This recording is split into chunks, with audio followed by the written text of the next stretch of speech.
Mumbai underworld में एक दौर खत्म हो रहा था। हाजी मस्तान नाम का सूरज अब ढलने लगा था। लेकिन उसी वक्त मुंबई की तंग गलियों में एक पुलिस हेड कांस्टेबल का बेटा तूफान बनकर उभर रहा था। महज 19 की उम्र और हिम्मत ऐसी कि उसने हाजी मस्तान को ही लूटने की योजना बना डाली और फिर उसने सीधे करीम लाला की पठान गैंग को ललकार दिया। मुंबई की सड़कों पर गैंग वॉर की आग भड़क उठी। हर मोड़ पर सिर्फ गोलियों की गूंज थी, लेकिन इस आग में उसका अपना बड़ा भाई भी जल गया। भाई की मौत ने उसके दिल से डर निकाल दिया और इंसानियत भी। अब वो बदले की आग में जल रहा था और एक एक करके पठान गैंग के लोगों को मिटा रहा था। और आखिरकार अपने भाई की मौत का बदला लेते हुए उसने करीम लाला के भाई को भी मौत के घाट उतार दिया। धीरे धीरे उसका नाम फुसफुसाटों से निकलकर पूरे अंडरवर्ल्ड में गूंजने लगा। उसने ऐसा आतंक कायम किया कि उसके नाम से पूरी मुंबई कांपने लगी। स्मगलिंग, एक्सटॉर्शन और डर के कारोबार से उसने करोड़ों की दौलत खड़ी कर ली। रियल एस्टेट से लेकर मैच फिक्सिंग तक हर खेल में उसी का सिक्का चलता था। वो फिल्मों में अपना काला पैसा लगाता और बड़े बड़े प्रोड्यूसर से हफ्ता भी वसूलता था। जो उसे पैसे पहुंचा देते उनकी जान बच जाती, लेकिन जो इनकार करता उसे दिन दहाड़े मौत मिलती। लेकिन वक्त बदल रहा था और उसे एहसास होने लगा कि पुलिस का शिकंजा अब उसके करीब आ चुका है। और फिर वो इंडिया से भाग निकला। पहले दुबई, फिर दुबई से पाकिस्तान, जहां से उसका खेल और भी खतरनाक हो गया। लेकिन देश से बाहर रहकर उसने जो शुरू किया वो सिर्फ क्राइम नहीं था, वो आतंकवाद की नई परिभाषा बन गया। 1993 जब मुंबई की धरती सीरियल ब्लास्ट से कांप उठी और पूरे भारत की रूह तक दहल गई। उस हमले ने सिर्फ मुंबई नहीं, पूरे भारत को दहशत में डुबो दिया था। उसका साम्राज्य अब सिर्फ भारत तक सीमित नहीं रहा। दुनिया के करीब 15 देशों में उसका नेटवर्क फैल चुका था। ड्रग ट्रैफिकिंग, आर्म्स स्मगलिंग और टेरर फंडिंग, उसका काला कारोबार अब सरहदों से परे जा चुका था। यूनाइटेड नेशंस, इंडिया और अमेरिका सबने उसे ग्लोबल टेररिस्ट घोषित कर दिया। उसके सर पर $25 मिलियन का इनाम रखा गया, लेकिन वो अब भी पकड़ से बाहर था। फेमस मैगजीन ने उसे दुनिया के 10 मोस्ट वांटेड लोगों की सूची में तीसरे नंबर पर रखा था।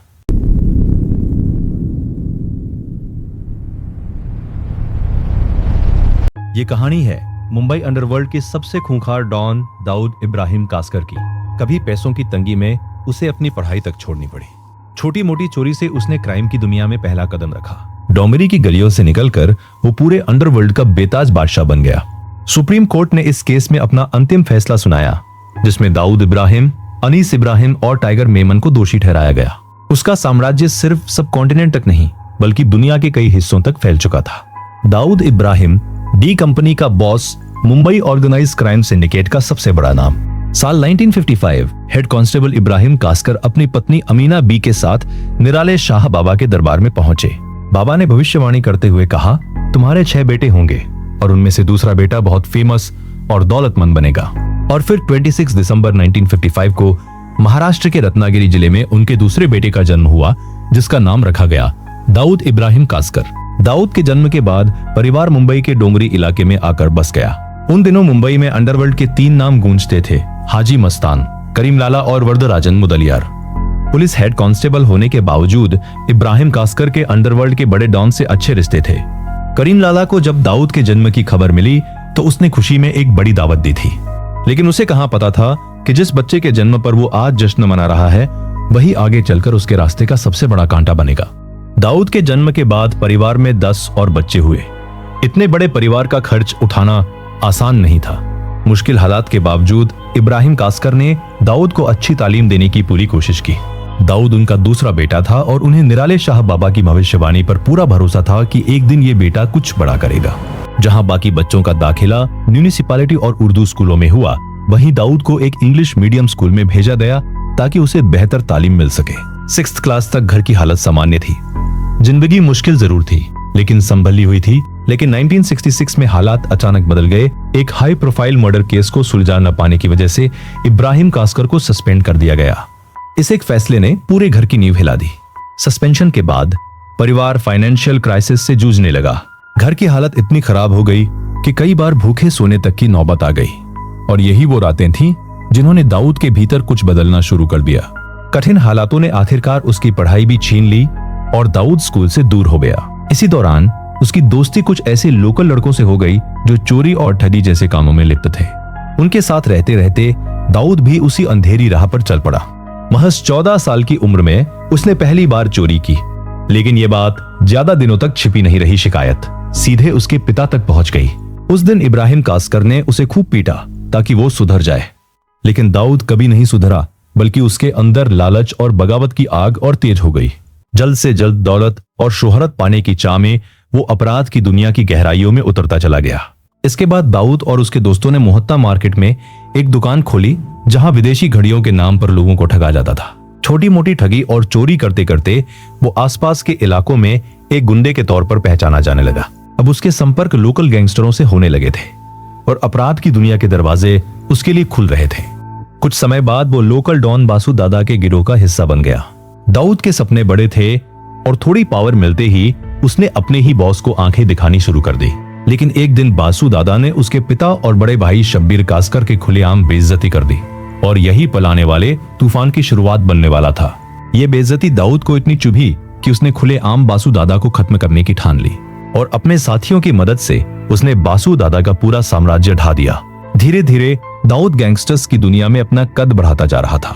1970 के दशक में उसने कुछ वक्त के लिए हाजी मस्तान के लिए भी काम किया, लेकिन दाऊद को कभी नहीं लगा कि हाजी मस्तान इस शहर पर राज करने का असली हकदार है। फिर भी हाजी मस्तान का दबदबा अंडरवर्ल्ड से लेकर बॉलीवुड तक फैला हुआ था। मस्तान की पॉपुलैरिटी दाऊद को अंदर ही अंदर खलती थी और वो भी वैसा ही रुतबा, बल्कि उससे भी बड़ा नाम चाहता था। लेकिन इस बार उससे एक बड़ी गलती हो गई। असल में वो पैसा हाजी मस्तान का नहीं, बल्कि मेट्रोपॉलिटन कोऑपरेटिव बैंक का था और बैंक लूटकर दाऊद ने पुलिस से सीधी टक्कर ले ली थी। विडंबना ये थी कि इस केस की जांच कर रही पुलिस टीम में उसके पिता इब्राहिम कास्कर भी शामिल थे। जब इब्राहिम कास्कर को पता चला कि इस डकैती का मास्टरमाइंड उनका अपना बेटा है, तो उनके पैरों तले जमीन खिसक गई। उन्होंने पुलिस वाली बेल्ट से उसकी पिटाई की, लेकिन एक पिता के दिल में दर्द उससे कहीं ज्यादा था। अपने कर्तव्य को सबसे ऊपर रखते हुए इब्राहिम कास्कर उसे थाने ले गए और बड़े अफसरों के सामने पेश कर दिया। उन्होंने अपने बेटे के काले कारनामों के लिए माफी भी मांगी और क्योंकि सरेंडर उसके पिता ने खुद करवाया था, इसलिए वो कुछ ही दिनों में छूट गया। इतनी बेइज्जती और पिता की पिटाई के बाद भी दाऊद पर कोई असर नहीं पड़ा, बल्कि अब उसकी वापसी और भी खतरनाक होने वाली थी। जेल से बाहर निकलने के बाद उसने ऐसे कारनामे किए कि अंडरवर्ल्ड में उसके नाम का डंका बजने लगा। 1970 के दशक के आखिरी सालों तक दाऊद और उसके भाई शब्बीर ने अपने साथियों के साथ मिलकर अपना खुद का गैंग बना लिया, जो आगे चलकर डी कंपनी के नाम से मशहूर हुआ। इधर हाजी मस्तान ने अंडरवर्ल्ड छोड़कर राजनीति की राह पकड़ ली थी। इससे दाऊद को स्मगलिंग, एक्सटॉर्शन, गोल्ड ट्रेड और रियल एस्टेट पर अपनी पकड़ मजबूत करने का मौका मिल गया। दाऊद की बढ़ती स्मगलिंग और ताकत से करीम लाला काफी परेशान रहने लगा था। अंडरवर्ल्ड में अब एक नई जंग की आहट सुनाई देने लगी थी। पहले इन धंधों पर पठान गैंग का कब्जा था, लेकिन अब उन्हें अपने ही इलाके में भारी नुकसान उठाना पड़ रहा था और देखते ही देखते दाऊद इब्राहिम और करीम लाला के बीच गैंग वॉर शुरू हो गई। मुंबई की सड़कों पर आए दिन गोलियां चलने लगी। हालात इतने बिगड़ गए कि समझौता कराने के लिए हाजी मस्तान को बीच में आना पड़ा। कुछ समय के लिए दोनों गैंग शांत हो गए, लेकिन ये शांति ज्यादा दिनों तक टिक नहीं सकी। दोनों गैंग फिर से आमने सामने आ गए। इसी बीच एक बार करीम लाला और उसके गुंडों ने दाऊद को पकड़ लिया और उसकी जमकर पिटाई की। यह सिर्फ शारीरिक चोट नहीं थी, ये दाऊद के लिए एक गहरी मानसिक बेइज्जती थी और यहीं से उसकी दुश्मनी पूरी तरह पर्सनल हो गई। अगले कुछ सालों तक डी कंपनी और पठान गैंग के बीच पावर स्ट्रगल जारी रहा। दोनों तरफ से लोग मारे जाते रहे, लेकिन 1981 आते आते दाऊद का गैंग पठानों पर भारी पड़ने लगा। करीम लाला से यह देखा नहीं गया और उसने उभरते डॉन मन्या सुर्वे से हाथ मिला लिया। 12 फरवरी 1981 को मौका मिलते ही मन्या सुर्वे और उसके गुंडों ने शब्बीर कास्कर को मार गिराया। अपने भाई की हत्या की खबर से दाऊद इब्राहिम बुरी तरह बौखला गया। अब यह सिर्फ गैंग वॉर नहीं रहा था, यह पर्सनल रिवेंज बन चुका था। उसने बदला लेने की ठान ली और इस बार उसने एक ऐसा कदम उठाया जिसने पूरी अंडरवर्ल्ड की तस्वीर बदल दी। उसने पुलिस से हाथ मिला लिया। दाऊद ने पुलिस को मन्या सुर्वे गैंग और पठान गैंग की हर मूवमेंट की इनसाइड जानकारी देनी शुरू कर दी। उसकी सटीक मुखबरी के चलते पुलिस ने एक एक कर मन्या सुर्वे के लोगों को गिरफ्तार किया या मुठभेड़ों में ढेर कर दिया। डर के मारे उसके कई लोग दाऊद के साथ आ मिले। अंडरवर्ल्ड का संतुलन तेजी से बदल रहा था और आखिरकार 1982 में मन्या सुर्वे एक पुलिस एनकाउंटर में मारा गया। लेकिन दाऊद का हिसाब अभी भी बाकी था। उसकी असली दुश्मनी करीम लाला से थी। इसी बीच करीम लाला के भतीजे समद खान ने दाऊद के भाई नूरा को पीट दिया और यह दाऊद के लिए असहनीय था। 4 अक्टूबर 1984 की रात जैसे ही समद खान अपनी माशूका शिल्पा से मिलकर उसके फ्लैट से बाहर निकला, उसे अंदाजा भी नहीं था कि कोई उसका इंतजार कर रहा है। 4 अक्टूबर 1984 को समद खान पर गोलियों की बौछार कर दी गई। ये दाऊद के बदले की शुरुआत भर थी और आखिरकार 1986 में करीम नाला के भाई अब्दुल रहीम खान की हत्या के साथ दाऊद ने अपना बदला पूरा कर लिया। धीरे धीरे दाऊद ने अपने सारे राइवल गैंग्स को या तो खत्म कर दिया या अंडरवर्ल्ड पर उसका कब्जा हो गया। मुंबई, गुजरात और दमन में इलेक्ट्रॉनिक गुड्स, सिल्वर, गोल्ड और ड्रग्स की स्मगलिंग पर उसकी मजबूत पकड़ बन चुकी थी। इस नेटवर्क से वो करोड़ों की कमाई करने लगा। इसी बीच 1986 में दाऊद इब्राहिम ने मुंबई की ही एक लड़की जुबीना जरीन उर्फ महजबीन से शादी कर ली। अपराध की दुनिया का ये बादशाह अब अपनी निजी जिंदगी में भी एक नया अध्याय शुरू कर चुका था। दाऊद इब्राहिम को क्रिकेट से गहरा लगाव था, लेकिन ये सिर्फ खेल का जुनून नहीं था। क्रिकेट, सट्टेबाजी और मैच फिक्सिंग के खेल में भी उसकी मजबूत पकड़ बन चुकी थी। साल 1986 शारजा में भारत और पाकिस्तान के बीच फाइनल मुकाबला होने वाला था। दोनों देशों की सांसें थमी हुई थी। मैच से पहले दाऊद इब्राहिम भारतीय अभिनेता महमूद के साथ भारतीय ड्रेसिंग रूम तक पहुंच गया। वहां मौजूद खिलाड़ियों के लिए ये एक चौंकाने वाला पल था। खुद को एक बिजनेसमैन बताते हुए दाऊद ने खिलाड़ियों से कहा, अगर भारत ये फाइनल जीतता है तो हर खिलाड़ी को एक एक टोयोटा कोरोला गिफ्ट की जाएगी। उसकी मुस्कान में भरोसा भी था और एक रहस्यमय दबाव भी। उस समय भारतीय कप्तान कपिल देव प्रेस कॉन्फ्रेंस के लिए बाहर गए हुए थे। जैसे ही वे ड्रेसिंग रूम में लौटे, उन्होंने गुस्से में कहा, ये आदमी कौन है? इसे अभी यहां से बाहर निकालो। मजबूरन दाऊद को ड्रेसिंग रूम से बाहर जाना पड़ा। बाद में ये घटना शारजा ड्रेसिंग रूम स्कैंडल के नाम से चर्चा में रही। क्रिकेट के मैदान में अंडरवर्ल्ड की ये परछाई लोगों को चौंका गई थी। इसी दौरान दाऊद का धीरे धीरे बॉलीवुड में भी दबदबा बढ़ने लगा। फिल्म इंडस्ट्री के कई बड़े एक्टर्स और डायरेक्टर्स अंडरवर्ल्ड के डर के साए में जी रहे थे। दाऊद बड़े प्रोडक्शन हाउस में पैसा लगाता और बदले में अपनी पसंद के एक्टर या एक्ट्रेस को फिल्म में कास्ट करवाता। पैसा, पावर और डर बॉलीवुड की दुनिया पर एक नई छाया छा चुकी थी। अपना खौफ बनाए रखने के लिए वो कई फिल्म मेकर्स और सितारों से हफ्ता वसूला करता था। जो पैसा नहीं देता वो डर के साए में जीने को मजबूर हो जाता। इस दौरान दाऊद का नाम कई बॉलीवुड हसीनाओं के साथ जोड़ा जाने लगा। उसके इश्क किस्से भी सुर्खियां बनने लगे। सच क्या था और अफवाह क्या, ये आज भी बहस का विषय है। साल 1985 में जब राज कपूर ने अपनी फिल्म राम तेरी गंगा मैली में नीली आंखों वाली मंदाकिनी को लॉन्च किया तो देश भर में उस नई हीरोइन की चर्चा होने लगी। कहा जाता है कि दाऊद भी मंदाकिनी पर फिदा था। उस दौर में कई रिपोर्ट्स में दोनों के बीच अफेयर होने के दावे किए गए।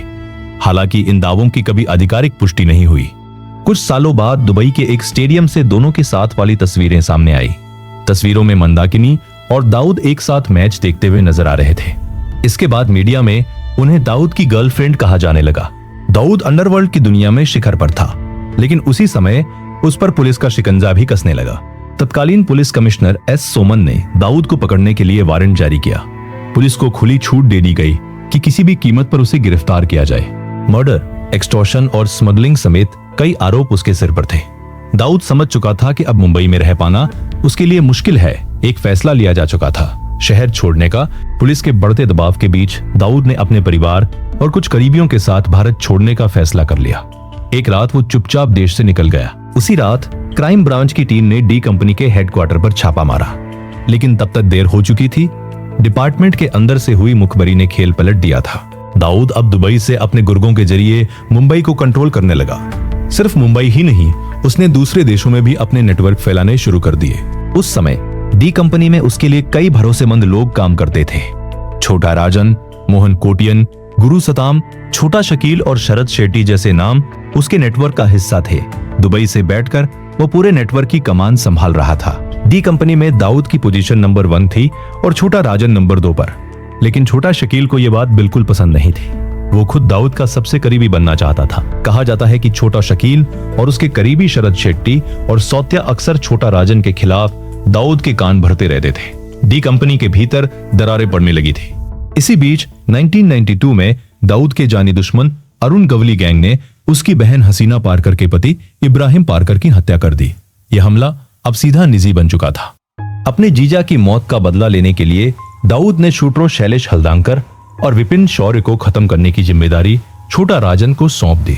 छोटा राजन अपने मिशन पर लग चुका था। इब्राहिम पारकर के दोनों हत्यारे कड़ी सुरक्षा के बीच मुंबई के जे हॉस्पिटल में भर्ती थे।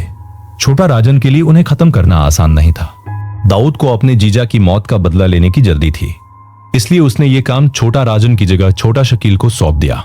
यहीं से दरार गहरी होने लगी। 12 नवंबर 1992 छोटा शकील के शूटर ने जेजे हॉस्पिटल में घुसकर ताबड़तोड़ फायरिंग की। शैलेश फुलदांकर की मौत हो गई, लेकिन इस गोलीबारी में 2 पुलिसकर्मी भी मारे गए। मुंबई दहल उठी। इस घटना के बाद छोटा राजन और दाऊद के रिश्ते बिगड़ने लगे। विश्वास की जगह शक ने ले ली थी। एक दिन दुबई की एक पार्टी में शरद शेट्टी ने दाऊद से कहा, आपके अंडर काम करते हुए छोटा राजन अपनी अलग टीम खड़ी करता जा रहा है। यह बात आने वाले तूफान का संकेत थी।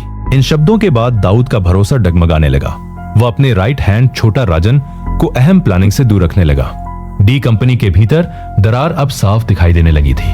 6 दिसंबर 1992 अयोध्या में स्थित वर्षों से विवादित बाबरी मस्जिद को कारसेवकों की भीड़ ने गिरा दिया।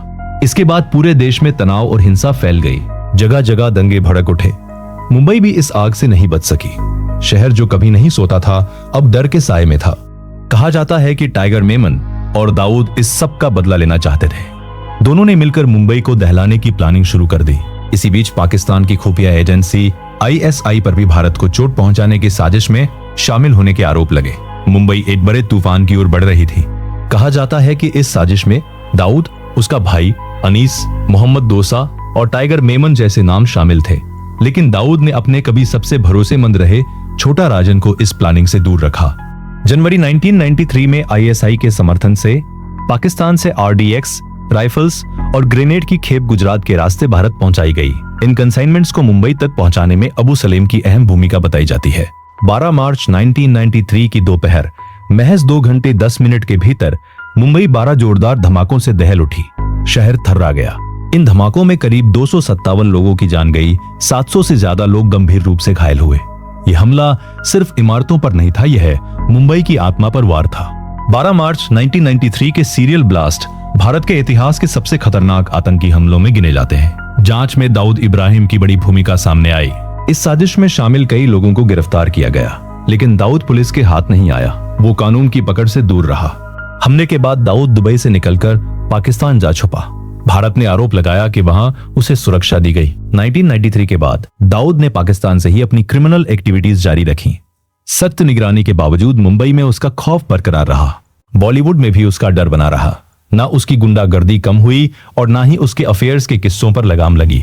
सरहद पार बैठा ये शख्स अब भी छाया की तरह मौजूद था। मंदाकिनी के बाद दाऊद इब्राहिम का नाम अनीता अय्यूब, जैस्मीन भुन्ना और महाविश हयात जैसी अभिनेत्रियों से भी जुड़ा गया। अंडरवर्ल्ड और फिल्मी दुनिया के रिश्ते और गहरे होते जा रहे थे। कहा जाता है कि दाऊद अनीता अय्यूब के लिए इस कदर दीवाना था कि जब फिल्म मेकर जावेद सिद्दीकी ने उसे अपनी फिल्म में कास्ट करने से इनकार किया तो 1995 में उनकी हत्या कर दी गई। 1997 में मशहूर म्यूजिक प्रोड्यूसर और टी सीरीज के संस्थापक गुलशन कुमार की हत्या कर दी गई। इस वारदात में दाऊद के करीबी अबू सलेम का नाम सामने आया। बताया जाता है कि हर महीने 5 लाख रुपए की एक्सटॉर्शन मांगी जा रही थी, लेकिन गुलशन कुमार ने धमकियों के बावजूद झुकने से इनकार कर दिया और इस इनकार की कीमत उन्हें अपनी जान देकर चुकानी पड़ी। कहा जाता है कि उन्होंने साफ शब्दों में कहा था, इससे बेहतर है कि ये पैसे मैं माता वैष्णो देवी मंदिर के भंडारे में दान कर दूं, लेकिन अंडरवर्ल्ड ने इस इनकार को बर्दाश्त नहीं किया। भारत से बाहर रहते हुए भी दाऊद पर बॉलीवुड फिल्मों को फंड करने के आरोप लगते रहे। अंडरवर्ल्ड और फिल्म इंडस्ट्री के रिश्तों की चर्चा अब खुलकर होने लगी थी। साल 2001 में रिलीज हुई फिल्म चोरी चोरी चुपके चुपके की फंडिंग को लेकर भी आरोप लगे। कहा गया कि दाऊद के करीबी छोटा शकील ने इसे फाइनेंस किया। जांच में फिल्म के प्रोड्यूसर नजीम, रिवी और फाइनेंसर भरत शाह के अंडरवर्ल्ड कनेक्शन सामने आए। फिल्म रिलीज होने से पहले ही दोनों को गिरफ्तार कर लिया गया। 1993 के मुंबई धमाकों के बाद संजय दत्त पर दाऊद के गुर्गों से हथियार लेने और उन्हें अपने घर में रखने का आरोप लगा। बॉलीवुड और अंडरवर्ल्ड के रिश्ते अब किसी से छिपे नहीं थे। 1993 धमाकों के बाद संजय दत्त को टाडा के तहत जेल भी जाना पड़ा। उन पर आरोप था कि उन्होंने दाऊद के गुर्गों से हथियार लेकर अपने घर में रखे। क्रिकेट मैचों के दौरान भी कई बॉलीवुड हस्तियां दाऊद के साथ देखी गईं। अनिल कपूर को भारत पाकिस्तान मैच में उसके साथ देखा गया। वही सलमान खान को उसके भाई के साथ एक इवेंट में देखा गया था। ऋषि कपूर ने अपनी ऑटोबायोग्राफी में स्वीकार किया कि उन्होंने दाऊद से 2 बार मुलाकात की थी। ये रिश्ते कितने गहरे थे ये अब धीरे धीरे सामने आ रहा था। दाऊद के एक इवेंट में गोविंदा, अनु मलिक, जैकी श्रॉफ, कुमार सानू और रंजीत जैसे सितारे मौजूद थे। कहा जाता है कि अनु मलिक ने दाऊद के लिए एक डेडिकेटेड गाना भी बनाया था। इसी दौरान दाऊद और उसके राइट हैंड छोटा राजन के बीच दरार गहराती जा रही थी। मुंबई सीरियल ब्लास्ट की प्लानिंग से छोटा राजन को दूर रखा गया था। और यही दूरी आगे चलकर खुली जंग में बदलने वाली थी। मुंबई ब्लास्ट की प्लानिंग से दूर रखे जाने के बाद छोटा राजन खुद को ठगा हुआ महसूस कर रहा था। डी कंपनी में अब उससे ऊंचा रुतबा छोटा शकील का हो चुका था। छोटा राजन ने दाऊद से नाता तोड़ दिया और डी कंपनी छोड़ दी। अब दोनों एक दूसरे की जान के दुश्मन बन चुके थे। 1994 में दाऊद ने छोटा राजन को खत्म करने की प्लानिंग की, लेकिन उसके आदमी जब तक पहुंचते वो दुबई छोड़कर निकल चुका था। साल 2000 में दाऊद को खबर मिली कि छोटा राजन बैंकॉक में छिपा है। ये मौका उसके लिए पुराना हिसाब चुकाने जैसा था। दाऊद के खास छोटा शकील ने अपने गुर्गे मुन्ना जिंगाड़ा को बैंकॉक भेजा। मुन्ना ने वहां छोटा राजन पर ताबड़तोड़ फायरिंग की। अंडरवर्ल्ड की ये जंग अब अंतर्राष्ट्रीय हो चुकी थी।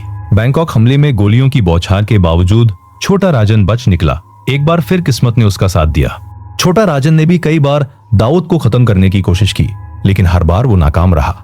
ये जंग अब सिर्फ बदले की नहीं, अस्तित्व की बन चुकी थी। सबसे बड़ी वजह थी दाऊद का पाकिस्तान में कथित तौर पर ISI और सेना की कड़ी सुरक्षा में रहना। भारत की एजेंसियां लगातार उसे पकड़ने की कोशिश में लगी थी। 23 जुलाई 2005 दाऊद की बेटी महरूख की शादी का रिसेप्शन दुबई के होटल में होना था। दूल्हा था पूर्व पाकिस्तानी क्रिकेटर जावेद मियांदाद का बेटा। यही वह मौका था जब भारत ने दाऊद को पकड़ने का एक सीक्रेट प्लान बनाया। इस मिशन की जिम्मेदारी सौंपी गई IB के पूर्व अधिकारी अजीत डोभाल को। कहा जाता है कि इस मिशन में अजीत डोभाल ने छोटा राजन को भी शामिल किया। दुश्मन का दुश्मन अब एक रणनीतिक साझेदार बन चुका था। छोटा राजन ने दाऊद को ठिकाने लगाने का काम अपने 2 शूटर विक्की मल्होत्रा और फरीद तनाशा को सौंपा। एक सीक्रेट लोकेशन पर सख्त निगरानी में उनकी ट्रेनिंग हुई। मिशन की हर बारीकी तय की जा चुकी थी। रिसेप्शन में एंट्री, लोकेशन, एग्जिट प्लान, सब कुछ प्लान के मुताबिक आगे बढ़ रहा था। लेकिन तभी एक बड़ी गड़बड़ हो गई। मुंबई पुलिस को भनक लग गई कि छोटा राजन के लोग शहर में मौजूद है। एक दिन मुंबई के एक होटल में अजीत डोभाल शूटर्स को मिशन समझा रहे थे, तभी पुलिस ने होटल पर धावा बोल दिया। डोभाल ने पुलिस को समझाने की कोशिश की कि वो कौन है और किस मिशन पर काम कर रहे हैं, लेकिन हालात तेजी से हाथ से निकलते जा रहे थे। मुंबई पुलिस ने किसी की बात नहीं सुनी। तनाशा और मल्होत्रा को गिरफ्तार कर लिया गया और इस तरह दाऊद इब्राहिम एक बार फिर बच निकला। उन दिनों पुलिस गैंगस्टर्स को पकड़ने के लिए उनके फोन सर्विलांस पर रखकर बातचीत सुना करती थी। कई बड़े खुलासे इसी तरह सामने आए। साल 1999 में मुंबई पुलिस के असिस्टेंट कमिश्नर अंबादास पोटे ने एक हैरान कर देने वाली रिकॉर्डिंग सुनी। फोन पर बातचीत थी छोटा शकील और मुंबई के एक एडिशनल सेशंस जज के बीच। रिकॉर्डिंग में कथित तौर पर जज डी कंपनी के 2 शूटर्स को बरी करने के बदले एक चिटफंड में फंसे अपने 40 लाख रुपए की उगाही की बात कर रहा था। यह सिर्फ अंडरवर्ल्ड नहीं, सिस्टम के भीतर तक घुस चुके साये की कहानी थी। अंबादास पोटे ने यह रिकॉर्डिंग क्राइम ब्रांच के चीफ डी शिवानंदन को सौंप दी। अब सवाल था, क्या इस खुलासे पर कार्रवाई होगी या सच फिर किसी फाइल में दब जाएगा? रिकॉर्डिंग सामने आते ही crime branch chief D Sivanandan ने तुरंत कार्रवाई की। एडिशनल सेशंस जज को सस्पेंड कर दिया गया। उसी सेशंस कोर्ट में उस जज के खिलाफ मुकदमा चला, लेकिन अदालत ने उस टेप को कानूनी रूप से पुख्ता सबूत मानने से इनकार कर दिया और जज बरी हो गया। जहां एक तरफ मुंबई पुलिस अंडरवर्ल्ड को खत्म करने में जुटी थी, वहीं कुछ करप्ट अफसर और जज अपने निजी स्वार्थ के लिए पुलिस की मेहनत पर पानी फेर रहे थे। ये जंग सिर्फ गैंगस्टर्स से नहीं, सिस्टम की कमजोरियों से भी थी। दाऊद इब्राहिम का नाम सिर्फ 1993 के मुंबई ब्लास्ट तक सीमित नहीं रहा। आरोप है कि आगे भी कई आतंकी साजिशों में उसकी भूमिका रही। 2008 के 26/11 मुंबई हमलों में भी जांच एजेंसियों ने दाऊद की कथित भूमिका की जांच की। इन हमलों को अंजाम देने वाला आतंकी संगठन था लश्कर-ए-तैयबा। जांच एजेंसियों के मुताबिक दाऊद के संबंध अंतर्राष्ट्रीय आतंकी नेटवर्क से भी जोड़े गए। उसका नाम ओसामा बिन लादेन और अयमान अल जवाहिरी जैसे चेहरों के साथ लिया गया। संयुक्त राष्ट्र सुरक्षा परिषद की IS और अल कायदा प्रतिबंध समिति ने उसे वैश्विक आतंकी घोषित किया। भारत और अमेरिका ने भी उस पर भारी इनाम घोषित किया। दाऊद के भाई अनीस पर क्रिकेट सट्टेबाजी रैकेट चलाने के आरोप लगे। 2018 में एक गैंगस्टर ने दावा किया कि डी कंपनी दुनिया भर के कई क्रिकेट मैचों में सट्टा नेटवर्क से जुड़ी हुई है। 2013 की Indian Premier League spot fixing विवाद में भी डी कंपनी का नाम सामने आया। हालांकि हर आरोप अदालत में साबित नहीं हो सका, लेकिन अंडरवर्ल्ड और क्रिकेट के रिश्तों पर सवाल गहराते गए। मुंबई छोड़ने के बाद भी दाऊद का क्राइम नेटवर्क रुकने का नाम नहीं ले रहा था। उसका कारोबार अब सीमाओं से परे फैल चुका था। 2015 में फोर्ब्स की एक रिपोर्ट में उसकी संपत्ति करीब $6.7 बिलियन बताई गई। वो दुनिया के सबसे अमीर गैंगस्टरों में गिना जाने लगा। बताया जाता है कि ब्रिटेन में सैकड़ों मिलियन डॉलर की संपत्ति और कई देशों में 50 से अधिक प्रॉपर्टीज में निवेश। रिपोर्ट्स के मुताबिक उसकी कमाई का बड़ा हिस्सा अब भी भारत से जुड़ा था। नवंबर 2017 में भारत सरकार ने उसकी कुछ संपत्तियों की नीलामी की। 2020 में भी उससे जुड़ी कई प्रॉपर्टीज बेची गई। ये संदेश साफ था, कानून की पकड़ भले देर से हो पर ढीली नहीं होती।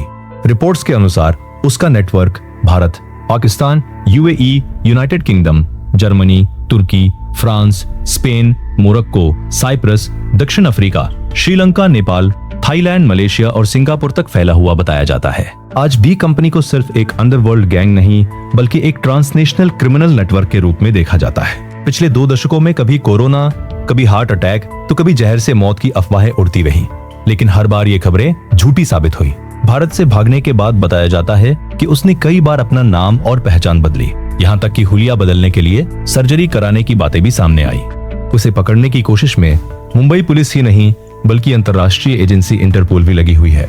दाऊद इब्राहिम की उम्र अब करीब 70 साल बताई जाती है, लेकिन सवाल अब भी वही है, क्या अंडरवर्ल्ड का ये सरगना कभी कानून की गिरफ्त में आएगा या रहस्य बनकर ही इतिहास में दर्ज होगा।